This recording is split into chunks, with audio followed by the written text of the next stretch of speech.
Mike Bohn here at UFC 316 in New Jersey with the great Ali Abdelaziz, who's got many clients on the card, Ali. Of course, the first big one we got to talk about is Kayla Harrison challenging Juliana Pena for this title.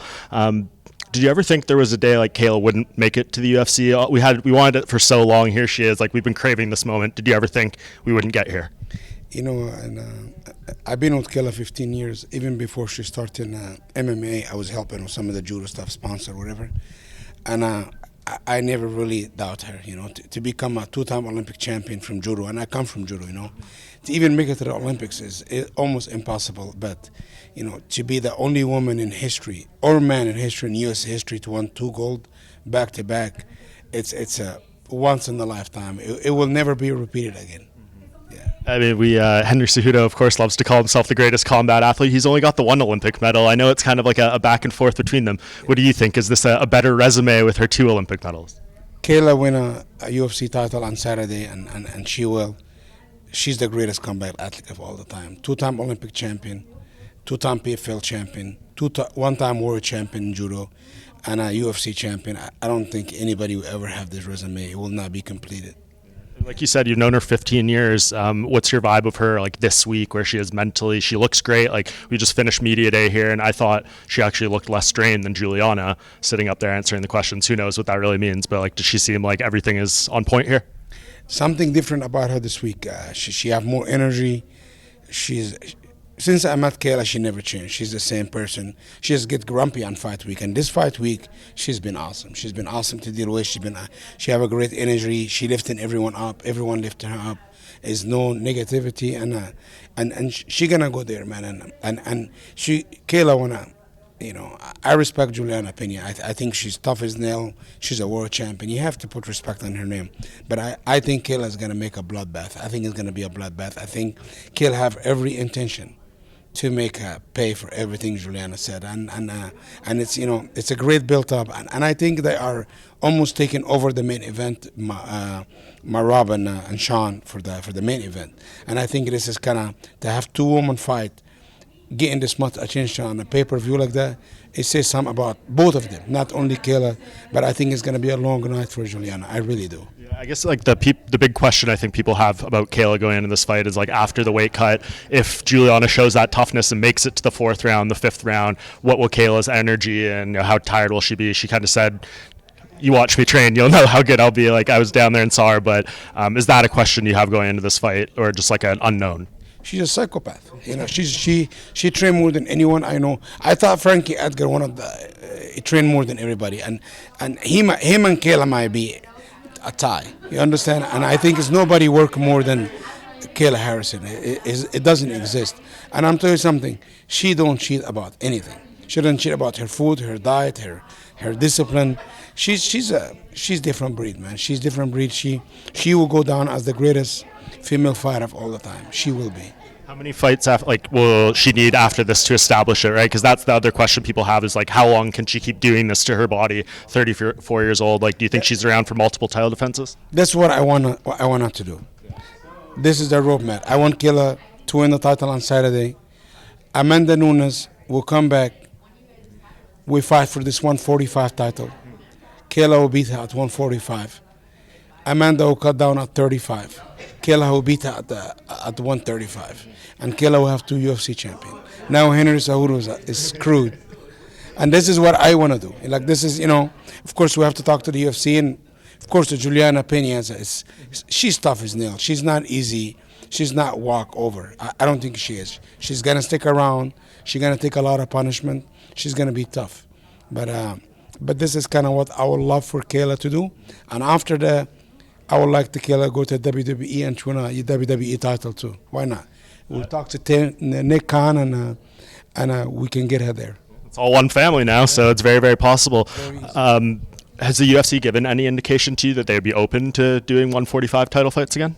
No, this is my dream. Yeah. This is my dream. But, you know, I always dream, and I always try to make my dream come true, not by just dreaming. I think by putting hard work and dedication.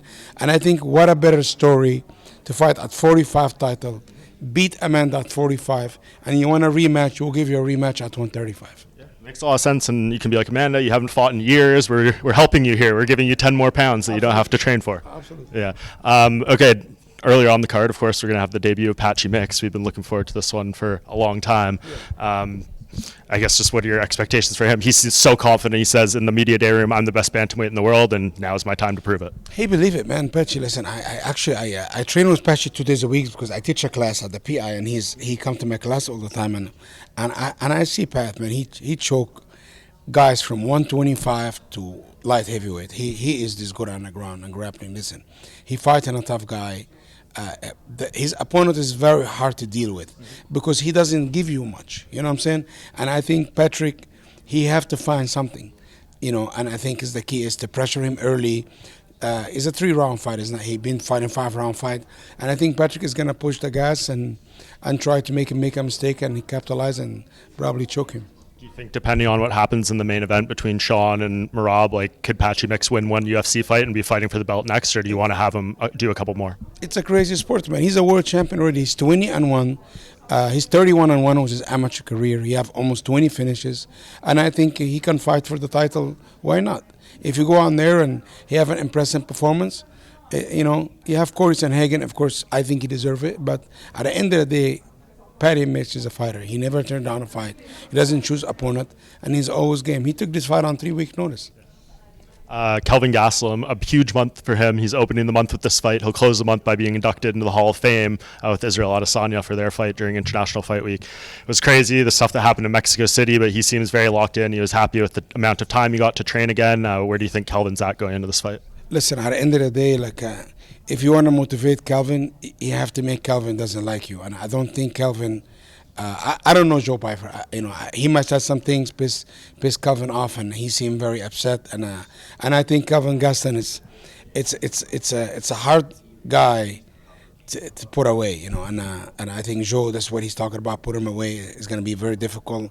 And I think more of his stride, more is going to be harder for him. But listen, I think it's a high level competition. Kelvin Gastelum, he's a legend, man. The guy who beat Vitor before, he beat Michael Bisping, he beat so many guys, and he's still 30-some years old. He think he's this old guy, but I never doubt Kelvin Gastelum, not one bit. Throughout my life, I always believe in him. We've been up together, we've been down together. I'm always gonna ride for him, and I think he might get a knockout on Saturday night. Who else do you have on the card? You have how many guys total? 6, you say? I think I have 8. Yeah. It's like every pay-per-view now. Yeah, basically, I don't know, man. They keep putting my guys on pay-per-views, but I'll take this as accomplishment because listen, I represent some of the guys in the best in the world. I don't represent bad fighters. All my guys are killers. They always put on great fights. They always been champion. Last 4 pound for pound fighters, 3 of them is my guys because I just get lucky to manage some of the best guys in the world. I want to talk about a few of those. First, Magomed Ankalaev, the UFC light heavyweight champion. You put that post out the other day saying, Alex, you're not coming back. I'm ready to move on. Let's do something else. I know last time we spoke, you said, Alex has earned the right to take as much time as he needs for the rematch, but it seems like patience is wearing thin now. Listen, we got asked to fight International Fight Week. We said yes. We got asked to fight Alex in August. We said yes. We got asked to fight October, fight less. But, Maga saying, this is what Maga saying. Alex is at every event. He's on vacations. He's doing this. I don't know if he is really going to fight me or he's just having fun. He's like, I'm killing myself in the gym. I don't know when I'm fighting him. I'm the champion.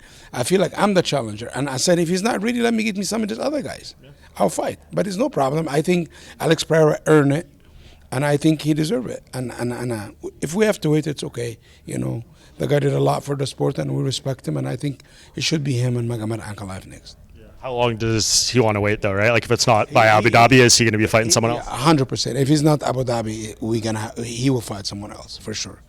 What's up? A lot of people now wondering what's going on with Movsar Evloev because, we thought maybe Noche UFC, maybe, Alexander Volkanovski would fight Rodriguez or something. All that's changed now.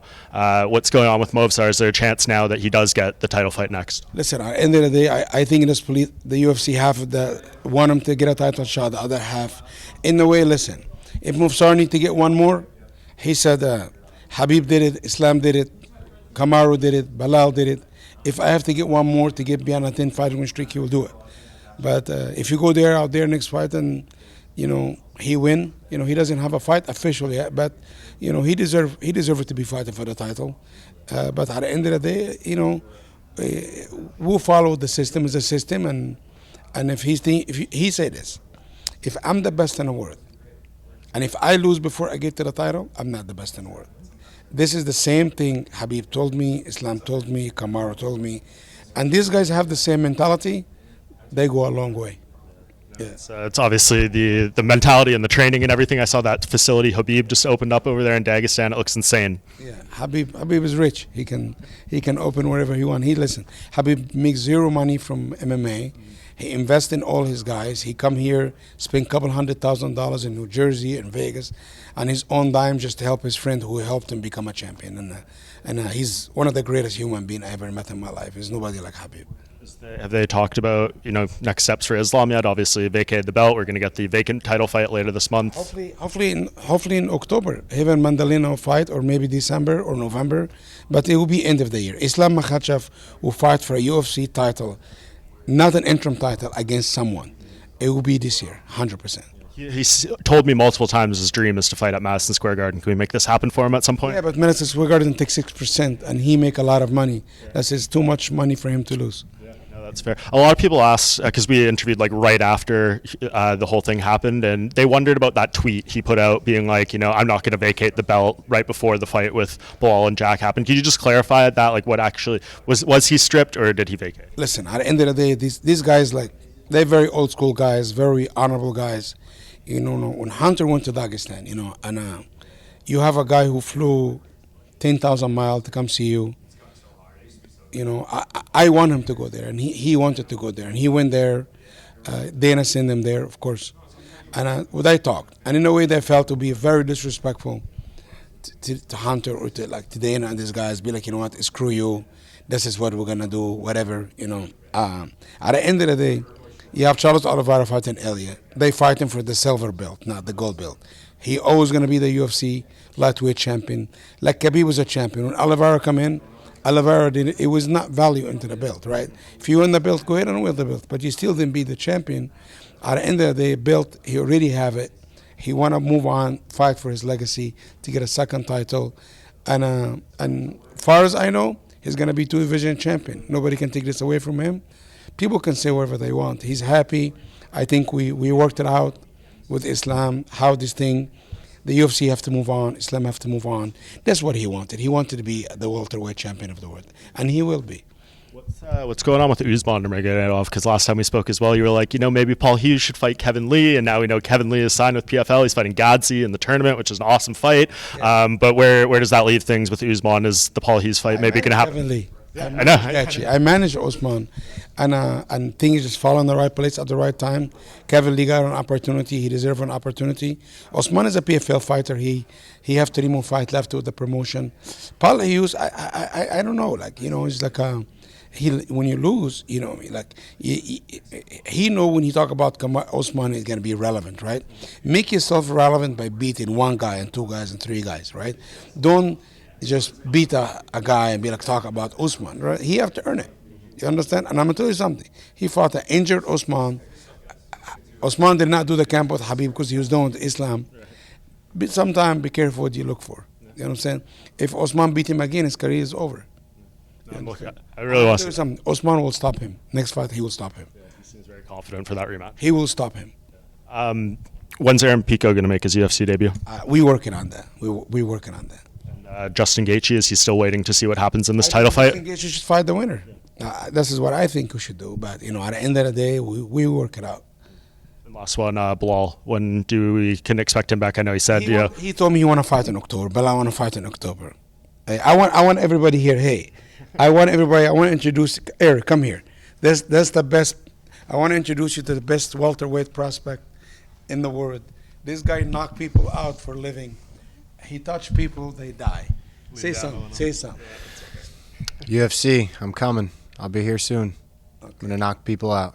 Yeah. Tell what's a fight of yours that the people need to watch if they haven't seen it. Eric Nolan versus Blaine Richards 1 and Blaine Richards 2. I fought him twice. He finished me the first time, and then I just knocked him out to win the CFFC welterweight title a week ago. Former Congratulations. Marine. Yep, United States Marines representing. Thank you for your service. Thank you. Appreciate it. Thank you for the time, Ali. Appreciate all this. And yeah, big time stuff coming, UFC 316. Thank you. Appreciate it.